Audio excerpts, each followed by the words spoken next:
द्रौपदी के इस राज को जानकर आप हैरान रह जाएंगे। महाभारत की कहानी में ऐसा बहुत कुछ हुआ जिसकी कल्पना कर पाना भी मुमकिन नहीं था। इस श्रेणी में द्रौपदी का 5 भाइयों की पत्नी होना मुख्य तौर पर देखा जा सकता है। ईर्ष्या, धन संपत्ति का लालच, मानसिक भटकाव, प्रतिशोध की भावना, घमंड और मानसिक द्वंद्व सभी तत्व इस कहानी में मौजूद हैं। महाभारत की कहानी की अलग अलग विद्वान अलग अलग तरह से व्याख्या करते हैं। महाभारत से संबंधित कई लोकप्रिय कथाएं भी मिलती हैं। इसी श्रेणी में एक है जाम्बुल अध्याय, जिसमें द्रौपदी अपने राज का खुलासा करती हैं। द्रौपदी 5 पांडवों की पत्नी थी, लेकिन वह अपने 5 पतियों को एक समान प्यार नहीं करती थी।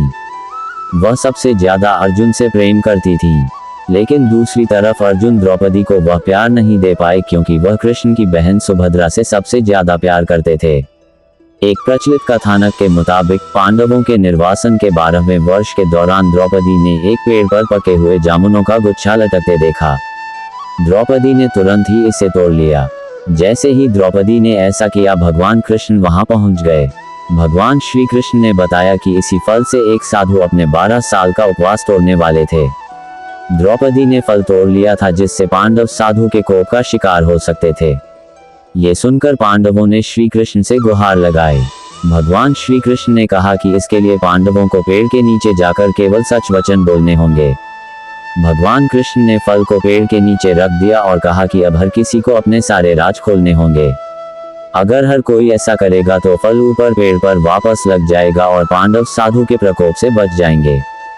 सबसे पहले श्री कृष्ण ने युधिष्ठिर को बुलाया। युधिष्ठिर ने कहा कि दुनिया में सत्य, ईमानदारी, सहिष्णुता का प्रसार होना चाहिए, जबकि बेईमानी और दुष्टता का सर्वनाश होना चाहिए। युधिष्ठिर ने पांडवों के साथ हुए सभी बुरे घटनाक्रमों के लिए द्रौपदी को जिम्मेदार ठहराया। युधिष्ठिर के सत्य वचन कहने के बाद फल जमीन से 2 फीट ऊपर आ गया। अब श्री कृष्ण ने भीम से बोलने के लिए कहा। साथ ही श्री कृष्ण ने भीम को चेतावनी दी कि अगर तुमने झूठ बोला तो फल जलकर राख हो जाएगा। भीम ने सबके सामने स्वीकार किया कि खाना, लड़ाई, नींद और सहवास के प्रति उसकी आसक्ति कभी कम नहीं होती है। भीम ने कहा कि वह धृतराष्ट्र के सभी पुत्रों को मार देंगे। युधिष्ठिर के प्रति उसके मन में बहुत श्रद्धा है, लेकिन जो भी उसके गधे का अपमान करेगा वह उसे मृत्यु के घाट उतार देगा। इसके बाद फल 2 फीट और ऊपर चला गया। अब अर्जुन की बारी थी। अर्जुन ने कहा कि प्रतिष्ठा और प्रसिद्धि मेरी जिंदगी से ज्यादा मुझे प्रिय हैं। जब तक मैं युद्ध में कर्ण को मार नहीं दूंगा तब तक मेरे जीवन का उद्देश्य पूरा नहीं होगा। मैं इसके लिए कोई भी तरीका अपनाऊंगा, चाहे वह धर्म विरुद्ध ही क्यों ना हो। अर्जुन ने भी कुछ नहीं छिपाया। अर्जुन के बाद नकुल और सहदेव ने भी कोई रहस्य ना छिपाते हुए सब सच सच कह दिया। अब केवल द्रौपदी बची थी।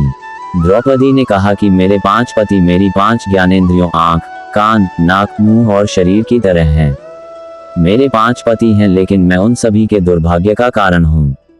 मैं शिक्षित होने के बावजूद बिना सोच विचार कर किए गए अपने कार्यों के लिए पछता रही हूँ। लेकिन द्रौपदी के ये सब बोलने के बाद भी फल ऊपर नहीं गया। तब श्री कृष्ण ने कहा कि द्रौपदी कोई रहस्य छिपा रही हैं। तब द्रौपदी ने अपने पतियों की तरफ देखते हुए कहा, मैं आप 5 से प्यार करती हूँ, लेकिन मैं किसी छठे पुरुष से भी प्यार करती हूँ। मैं कर्ण से प्यार करती हूँ। जाति की वजह से उससे विवाह नहीं करने का मुझे अब पछतावा होता है।